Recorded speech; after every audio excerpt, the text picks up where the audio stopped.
चैतन्य महाप्रभु का जन्म 18 फरवरी 1486 को पश्चिम बंगाल के नादिया गांव में हुआ था। उनका जन्म हिंदू पंचांग के अनुसार फाल्गुन मास की पूर्णिमा को हुआ था, जिसे गौरा पूर्णिमा के नाम से जाना जाता है। उनके पिता का नाम जगन्नाथ मिश्रा और माता का नाम सची देवी था। वो दोनों ही बहुत ही धार्मिक और भक्तिभाव से युक्त व्यक्ति थे। विशंबर के जन्म के समय माँ सची ने अपने पुत्र के लिए अपने सपने में एक दिव्य स्वरूप देखा था। इससे यह संकेत मिला कि उनका बेटा महान होगा। उनका बचपन का नाम विशंबर रखा गया, लेकिन प्यार से लोग उन्हें निमाई कहते थे। गौर वर्ण का होने के कारण लोग इन्हें गौरांग, गौरहरि, गौर सुंदर आदि भी कहते थे। चैतन्य महाप्रभु को श्री कृष्ण का अवतार माना जाता था। चैतन्य महाप्रभु का जन्म एक विलक्षण घटना के साथ हुआ। कहते हैं कि जिस रात उनका जन्म हुआ, पूरे नादिया गांव में हर ओर हरि नाम का कीर्तन हो रहा था। लोगों ने महसूस किया कि उनके जन्म के साथ ही चारों ओर अलौकिक प्रकाश फैल गया। इस घटना को देखकर लोगों ने कहा कि यह कोई साधारण बालक नहीं, बल्कि स्वयं भगवान विष्णु का अवतार है। बाल्यकाल में निमाई बहुत ही चंचल और तेजस्वी थे। उनकी बुद्धिमत्ता और प्रतिभा इतनी विलक्षण थी कि वे छोटी सी उम्र में शास्त्रों की गहरी बातें समझ लेते थे। कहते हैं कि एक बार उन्होंने बाल्यकाल में एक पंडित से तर्क करते हुए उन्हें पराजित कर दिया था। उन्होंने वेद, उपनिषद और अन्य धार्मिक ग्रंथों का अध्ययन बहुत जल्दी शुरू कर दिया था। उनकी ज्ञान की प्यास और भक्ति का प्रेम उन्हें समाज में अद्वितीय बनाती थी। जब विशंबर युवा हुए तो उन्होंने अपने जीवन का मार्ग बदलने का निर्णय लिया। वे एक अत्यंत समर्पित भक्त बन गए और श्री कृष्ण की भक्ति में लीन हो गए। वे बहुत जल्द विद्या और ज्ञान में निपुण हो गए। नादिया उस समय शिक्षा का एक बड़ा केंद्र था और निमाई ने वहां कई विद्वानों को अपनी तर्क शक्ति से चकित कर दिया। युवावस्था में उनका विवाह विष्णुप्रिया नाम की एक कन्या से हुआ। विवाह के बाद भी निमाई का ध्यान भक्ति और साधना में ही रहा। वे अधिकतर समय हरि नाम कीर्तन और शास्त्र अध्ययन में लगाते थे। विवाह उनके सांसारिक जीवन का एक पड़ाव था, लेकिन उनका लक्ष्य इससे कई अधिक महान था। चैतन्य महाप्रभु का जीवन पूरी तरह बदल गया जब उन्होंने अपने पिता का देहांत देखा। इस घटना ने उनके मन में वैराग्य और भक्ति की भावना को और गहरा कर दिया। कहते हैं कि इस समय उन्होंने गंगा किनारे बैठकर अपने भीतर की शांति को तलाशने का प्रयास किया। कुछ समय बाद उन्होंने नादिया गांव में हरि नाम कीर्तन आरंभ किया। उनके कीर्तन इतने प्रभावशाली थे कि लोग उनके कीर्तन में सम्मिलित होकर अपनी चिंताओं और दुखों को भूल जाते थे। उनकी भक्ति में इतनी शक्ति थी कि जो भी उनके संपर्क में आता वह ईश्वर की ओर आकर्षित हो जाता। चैतन्य महाप्रभु ने 24 वर्ष की उम्र में संन्यास ले लिया। यह निर्णय उनके परिवार और अनुयायियों के लिए अत्यंत कठिन था, लेकिन उन्होंने इसे ईश्वर की सेवा के लिए आवश्यक माना।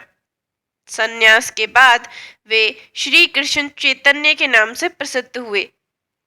संन्यास लेने के बाद चैतन्य महाप्रभु ने भारत के विभिन्न स्थानों की यात्रा की।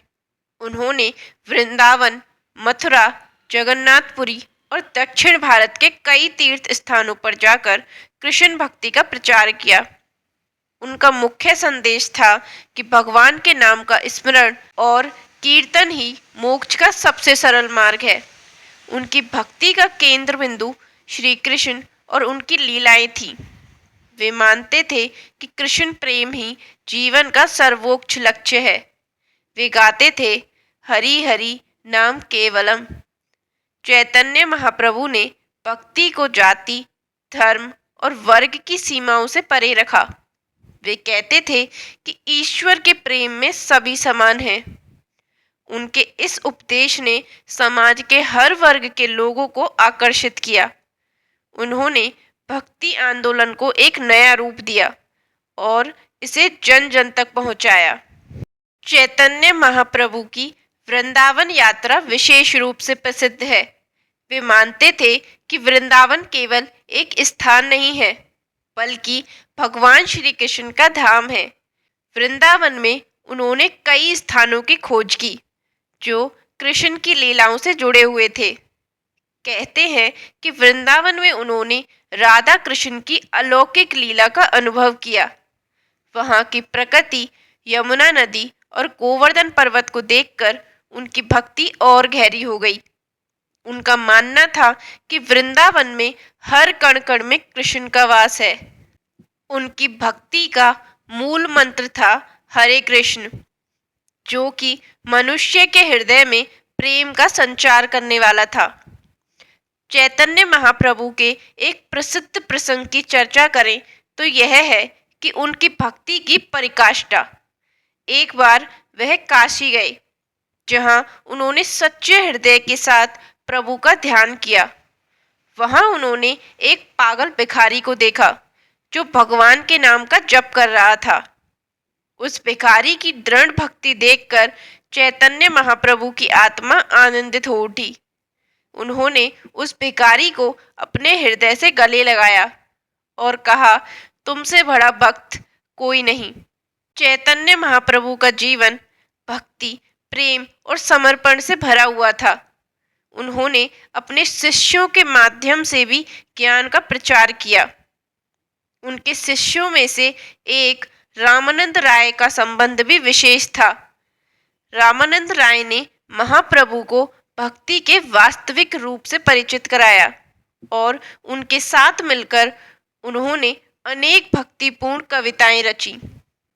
अपने जीवन के अंतिम वर्षों में चैतन्य महाप्रभु ने जगन्नाथपुरी को अपनी साधना का स्थान बनाया। वे यहाँ जगन्नाथ भगवान के चरणों में समर्पित हो गए। कहते हैं कि पुरी में उन्होंने गहरे ध्यान और भक्ति में डूबकर ईश्वर से सीधा संवाद किया।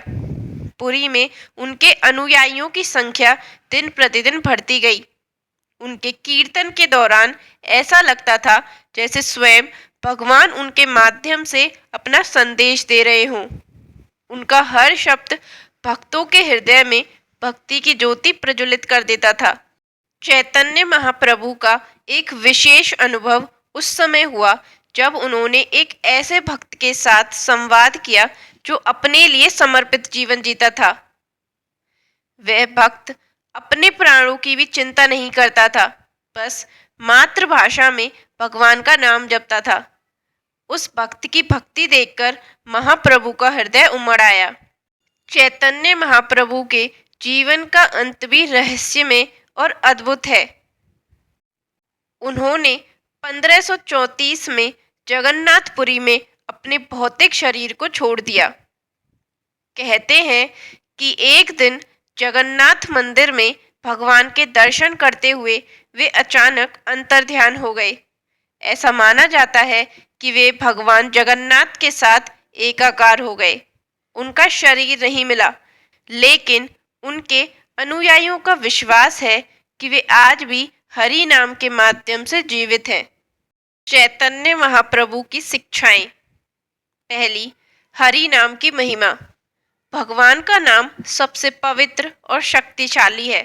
इसका नियमित जाप जीवन को आनंदमय और शुद्ध बनाता है। दूसरा, समानता का संदेश। हर व्यक्ति भगवान का अंश है। जाति, धर्म और वर्ग के भेदभाव को त्याग कर सभी को प्रेम और भक्ति के मार्ग पर चलना चाहिए। तीसरा, भक्ति का महत्व। सच्ची भक्ति ही आत्मा को शांति और मोक्ष प्रदान कर सकती है। भक्ति केवल कर्म कांडों तक सीमित नहीं, बल्कि हृदय की गहराई से ईश्वर के प्रति प्रेम है। चौथा, कृष्ण प्रेम। जीवन का सर्वोच्च लक्ष्य है। भगवान श्री कृष्ण के प्रति प्रेम और समर्पण है। चैतन्य महाप्रभु की कथा हमें सिखाती है कि सच्चा सुख केवल ईश्वर की भक्ति में है। उनका जीवन और शिक्षाएं आज भी लाखों लोगों को प्रेरित करती हैं। उन्होंने प्रेम, समानता और भक्ति का ऐसा दीप जलाया जो कभी बुझ नहीं सकता। उनके हरि नाम कीर्तन ने समाज को नई दिशा दी और लोगों को सिखाया कि ईश्वर का प्रेम ही सच्चा धर्म है। तो दोस्तों, अगर आपको ये वीडियो पसंद आई हो तो इसे लाइक करें, हमारे चैनल को सब्सक्राइब करें और ऐसी ही रोचक कथाएं सुनने के लिए हमसे जुड़े रहें। जय श्री कृष्ण।